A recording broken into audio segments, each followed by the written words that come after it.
はい。皆さんこんにちは。小春このきです。いつもご視聴ありがとうございます。本日は10年安心して保有できる高配当株3銘柄と題してお送りします。はじめに、大東建託、証券コード1878についてお話しします。大東建託は、賃貸住宅の建築から管理までを一括で行う企業です。大東建託は、配当成功が 50% もあり、ROE、自己資本利益率も 18% 以上と高いです。現在の株価は 16,375 円で、配当利回りは 3.5% となっています。株価が高く、1単元を保有するには160万円以上必要です。コロナ後の安値から上昇基調で、3月下旬からは少し下げています。直近の決算では、売上と利益がともに増収増益で、これで4期連続となります。同時に、前期の年間配当を555円に増額し、今期も前期比20円増の575円に増配する方針としました。来期の業績予想では、売上高は1兆8200億円、営業利益は1100億円、純利益は760億円と予測されており、増収増益の計画が続いています。配当金の推移を見ると、これで5期連続の増配となっています。5月に発表された中期経営計画では、2026年度の目標として、売上2兆円、営業利益1400億円、ROE20% となっています。配当成功の 50% は維持されているため、利益が増えることで、当然配当金も増えていきます。海外事業へも着手し、2029年に世界一を掲げています。ちょっと余計なことですが、最近は女性の管理職や役員の数値目標を掲げる企業が多くなっています。上に立ってバリバリ活躍したいのに、性別で差別されるのはよくありませんが、逆に能力のある男性よりも女性の昇進が優遇されることになり、それはいかがなものか、とも思います。昇進して仕事が忙しくなると、結婚しない女性もさらに増えて、日本が少子化、衰退に向かうのではないかと心配しています。将来の人口減は大東建託のビジネスモデルにとっても良くないですよね。それでは AI による株価の予想です。現在の株価 16,375 円に対して目標株価は 17,843 円で 9% の上昇余地があります。海外事業が成長のポイントになりそうですね。続いてリコーリース証券コード8566についてお話しします。リコーリースはリース業界の大手企業です。現在の株価は5150円で、ここ1ヶ月はおおむね横ばいの動きですね。リコーリースは24年連続増配を継続しており、安定した配当政策から長期保有できる高配当株と言えます。リコーリースは2001年に 12.5 円で配当を開始して以来、2025年には165円の配当を予定しています。25年で 13.2 倍ですよ。給料や資産もこのくらい伸びてほしいですよね。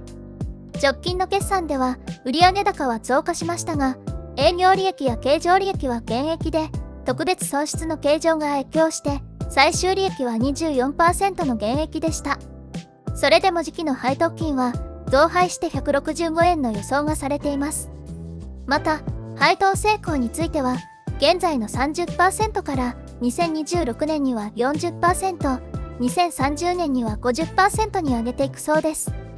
株主優待についても、保有株式数や保有期間に応じた優待品が用意されています。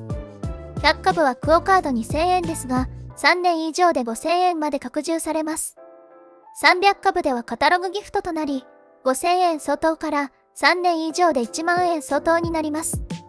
これにより、配当利回りと優待の利回りを合計した総合利回りは 3.5% 以上になります。配当だけでなく、優待もあるので、嬉しさもアップですね。それでは、AI による株価の予想です。現在の株価、5150円に対して、目標株価は4595円で、マイナス 10.8% の下落余地があります。累進配当と配当成功アップ、株主優待もあり、買わない理由がないですね。最後は、関西電力、証券コード9503についてお話しします。関西電力は日本の大手電力会社の一つです。現在の株価は2460円で、15年ぶりの高値になってきました。原発に頼っていた関西電力は、東日本大震災後、環境が一変し、高コストの火力発電が中心となりました。しかし近年、関西電力は原発の再稼働や燃料費の低下により、業績が回復しています。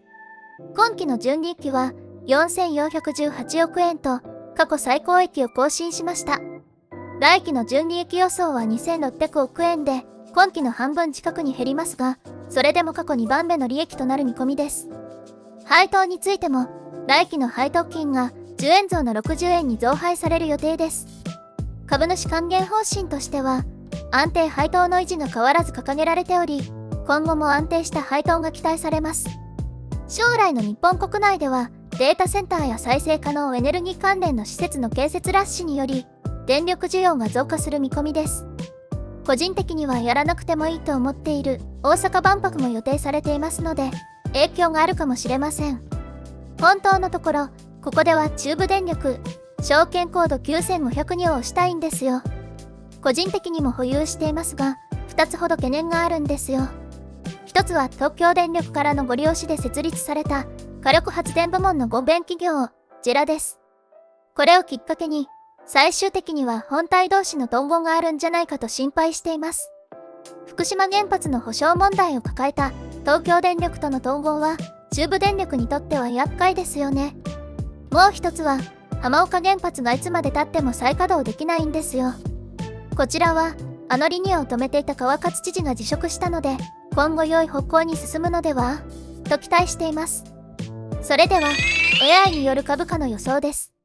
現在の株価2460円に対して、目標株価は2502円で 1.7% の上昇余地があります。重大な事故や天災がなければ安心して保有できる銘柄ですね。今回は長期保有を見越した銘柄をチョイスしました。もし保有するなら、新NISAの成長投資枠が適しています。おしめを拾って配当狙いがいいですね。さて、前回に引き続きお知らせです。この度、当チャンネルでは、私たちと一緒に投資を行っていただけるモニターを募集します。株式投資初心者の方を対象に、いくらかの自己資金を使って投資を行い、そのプロセスを動画で公開していただきます。投資のサポートは、我々、小春チームが行い、銘柄選定からアルゴリズム注文の設定まで助言いたします。個人情報を公開する必要はありませんし、何かを勧誘することもいたしません。必ず儲かる保証はありませんが、投資に興味があるけど、何もわからないから不安だ、という方でも大丈夫です。興味のある方は、小春この木の X か、動画の概要欄から連絡をください。よろしくお願いします。今回の動画は以上になります。これからも投資に関する様々な情報を配信していきます。今後も継続して見てみたいという方は、ぜひチャンネル登録をお願いします。また、今回の動画が役に立った、参考になった、面白かったという方は、高評価のボタンをクリックしていただけると、今後の動画作成の励みになります。その他、ご意見、ご要望などあれば、ぜひコメント欄にご記入ください。それでは、最後までご視聴いただき、ありがとうございました。